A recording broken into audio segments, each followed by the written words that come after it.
नमस्कार दोस्तों, आप सबका स्वागत है वितीज पाठशाला में। अगर आप भी मेरी ये वीडियो पहली बार देख रहे हैं तो do subscribe and bell icon दबाना ना भूलें। ऐसी ही और वीडियोस आपके लिए मैं लेके आऊँगा।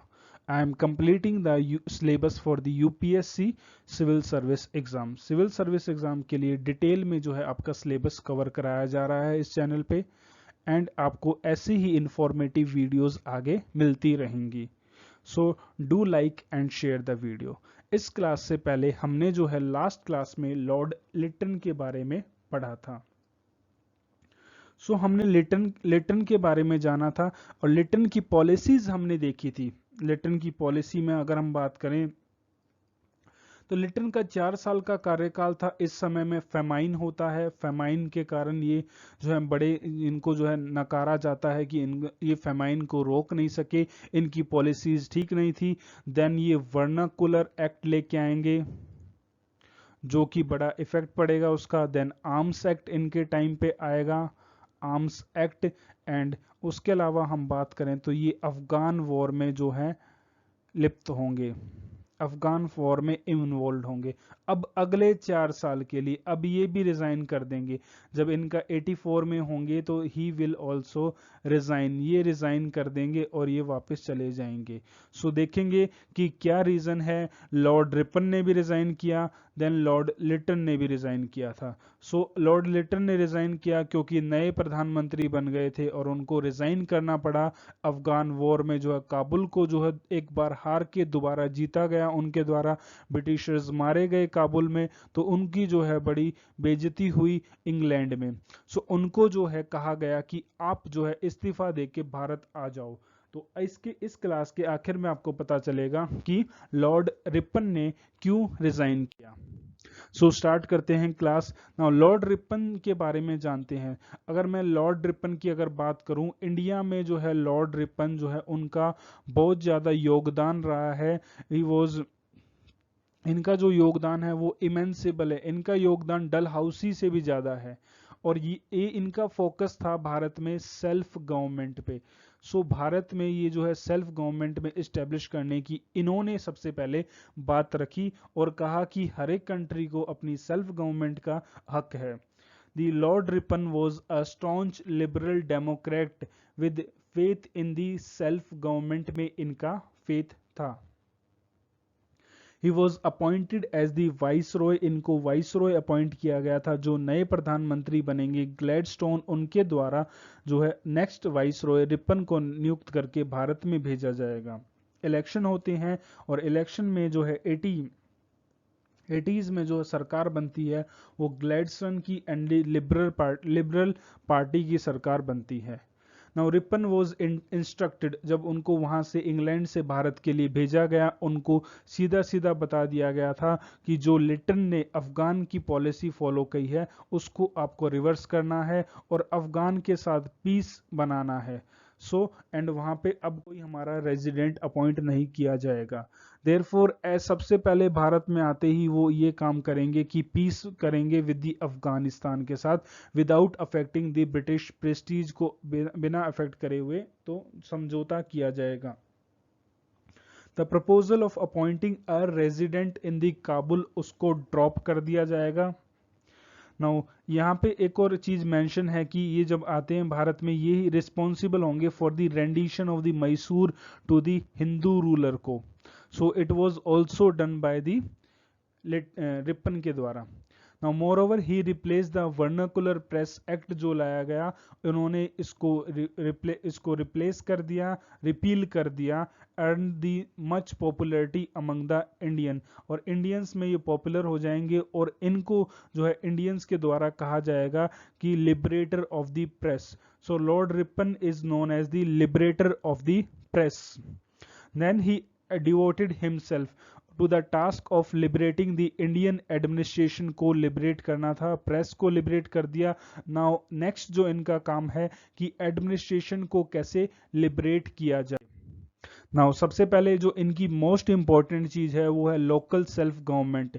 हमने जब पॉलिटी में जो हम पढ़ते हैं लोकल सेल्फ गवर्नमेंट, तो वहाँ पे लॉर्ड रिपन का जिक्र होता है। तो लॉर्ड रिपन के द्वारा भारत में जो है लोकल सेल्फ गवर्नमेंट को इंट्रोड्यूस किया गया था, और बाद में महात्मा गांधी जी भी जो है लोकल सेल्फ गवर्नमेंट पे बहुत ज़्यादा फोकस करेंगे। सो इंडिया में सबसे पहले लोकल सेल्फ गवर्नमेंट इंट्रोड्यूस की गई थी 1882 में बाय द लॉर्ड रिपन के द्वारा। Now Ripon believe that the self government जो है वो highest and the noblest principle है पॉलिटिक्स का। सो लोगों को मोर एंड मोर नियर लेके आओ पॉलिटिक्स के। सो इससे जो है गवर्नेंस अच्छी होगी, और जो है इनका मानना था कि पीपल्स का पार्टिसिपेशन बढ़ेगा पीपल का ज़्यादा से ज़्यादा। देयरफॉर रिपन ने हेल्प किया growth of the local bodies, जैसे कि municipal committees in the town and the local bodies in the taluk and the villages में। द पावर ऑफ द जो म्यूनिसिपैलिटीज थी उनकी शक्ति को बढ़ा दिया गया। The power of the municipality was increased. Now उनके जो चेयरमैन हैं were to be non official. Their chairman, municipalities के chairman were to be non officials होने हैं अब से। Now they were interested the care of the local amenities, sanitation देखेंगे, drainage देखेंगे, वाटर सप्लाई देखेंगे। ऑल्सो प्राइमरी एजुकेशन जो है अब रिस्पॉन्सिबिलिटी बन जाएगी म्यूनिसिपैलिटीज की। डिस्ट्रिक्ट और तालुक बोर्ड को एस्टेब्लिश किया जाएगा। ये जो रिपन की सोच है 1882 में, वो एक आधार बनेगी भारत में पंचायती राज इंस्टीट्यूशन को एस्टेब्लिश करने की।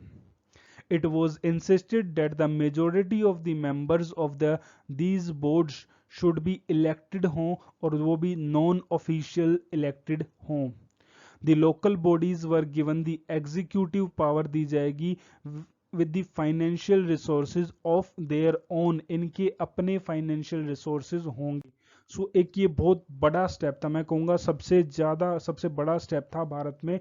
किसी भी वाइस रॉय ने इतना नहीं सोचा। सो ही वॉज द लिबरल थे ये, और भारत के लिए बहुत ज़्यादा चीज़ें जो है ये करके गए, मैक्सिमम इन्होंने इंडिया के लिए किया है। Now it was perhaps the desire of the Ripon that the power in the India उसको ट्रांसफर किया जाए to the educated Indians.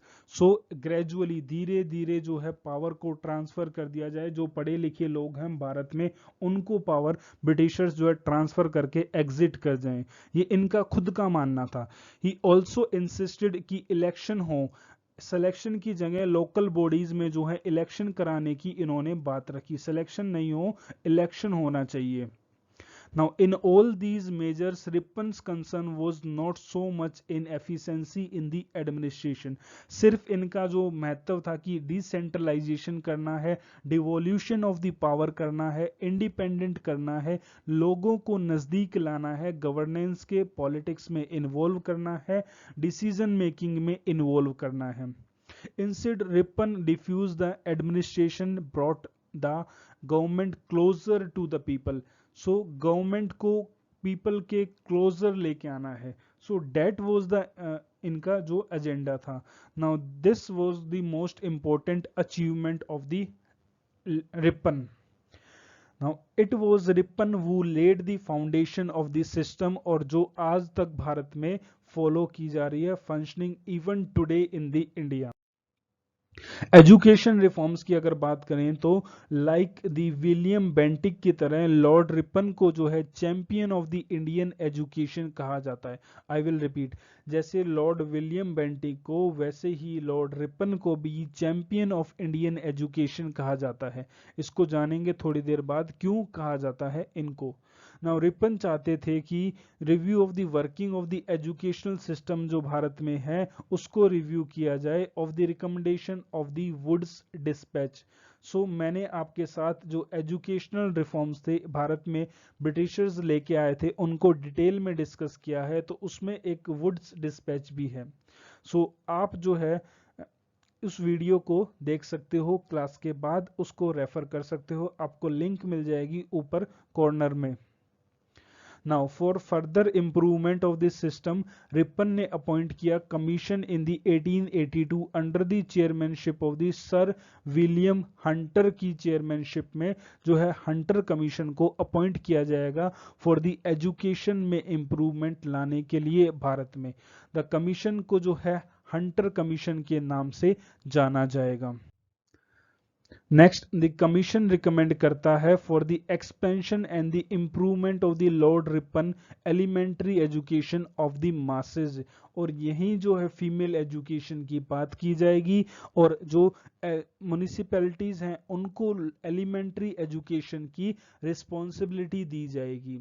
The commission suggested two channels for the secondary education. पहला literary education leading up to the entrance examination of the universities तक, and दूसरा जिसमें vocational education provide की जाए, vocational career provide की जाए। तो जब मैंने आपसे education reforms किए थे वहाँ पे जो है गांधी जी जो चाहते थे कि जो vocational stream को अपॉइंट किया जाए, वहीं स्किल इंडिया आज इंडिया में जो है इंट्रोड्यूस किया गया है क्योंकि लोगों को स्किल किया जाए जिससे उनको जॉब मिले। सो मोस्ट इम्पोर्टेंट है कि जो एजुकेशन है वो काम आए, उससे लोगों को नौकरी मिले। The commission noted the poor status of the women education, और इन्होंने वुमेन एजुकेशन के लिए जो है डिमांड की और रखा गया उसको कि वुमेन को एजुकेशन दी जाएगी। नाउ इट एनकरेज की लोकल बॉडीज हैं वो जो है लोकल बॉडीज विलेजेस में टाउन में वो अब उनका जो है काम होगा कि एलिमेंट्री एजुकेशन उनके हाथ में दे दी गई। Now it resulted the extra ordinary rise in the number of the educational institution. फिर से कह रहा हूं बहुत ज्यादा संख्या में, फिर से कह रहा हूं मैं आपको समझा रहा हूं कि बहुत जो लास्ट पॉइंट है कि बहुत ज्यादा संख्या में जो है भारत में एजुकेशनल इंस्टीट्यूशंस यहाँ से बढ़ेंगे। सो लिटन का ओवरऑल लिटन जो की बात करें सॉरी रिपन की बात करें ओवरऑल रिपन की बात करें तो भारत में एक रिफॉर्म लाना चाहते थे, रिफॉर्म चेंज करना चाहते थे। अगर हम बात करें पंचायत की या फिर लोकल गवर्नमेंट की हम बात करें, देन वुड्स डिस्पैच के थ्रू एजुकेशन को इम्प्रूव करने की बात करें, देन अफगानिस्तान के साथ पीस की बात करें, तो इनका ये 4 साल जो है वो सुनहरा रहेगा। वहीं वर्नाकुलर प्रेस जो है प्रेस के लिए फ्रीडम के लिए जाने जाते हैं रिपन। नाउ इन्हीं के समय में फैक्ट्री एक्ट आएगा और फैक्ट्री एक्ट से रिलेटेड ही जो है हमारा फंडामेंटल राइट है आर्टिकल नंबर 24। सो आप मेरे को कमेंट में बता सकते हो कि आर्टिकल 24 किस चीज से रिलेटेड है, 23 किस चीज से रिलेटेड है, एंड इन दोनों में रिलेशन क्या है। What is the relation between the article 23 of the constitution and 24 of the constitution that comes under the fundamental rights. Now Lord Ripon जो है फैक्ट्री एक्ट को लाएंगे 1881 में, जो कि इम्प्रूव करेंगी condition of the factory workers की। भारत में कंडीशन को इम्प्रूव किया जाएगा फैक्ट्री एक्ट के through. The act banned the appointment of the children below the age of 7 साल से बिलो के जो बच्चे हैं उनको फैक्ट्री में जो है उन एंड कर दिया जाएगा। So appointment of the children below 7 years उनका जो है एंड किया जाएगा 7 ईयर्स से बिलो, उनको फैक्ट्री में काम नहीं कराया जा सकता। So it was a huge step by the Ripon. Now it reduced the working hours for the children. Now it made compulsory for all dangerous machines in the factories to be properly fence किया जाए जिससे workers की safety को जो है देखा जाए। ठीक है, सो ये मोस्ट इंपॉर्टेंट कह सकते हैं स्टेप था। वही नेक्स्ट जो इंपॉर्टेंट स्टेप होगा वो होगा इल्बर्ट बिल एजिटेशन। इससे रिलेटेड क्वेश्चंस बार बार पूछे गए हैं यूपीएससी ने कि इल्बर्ट बिल एजिटेशन क्या था।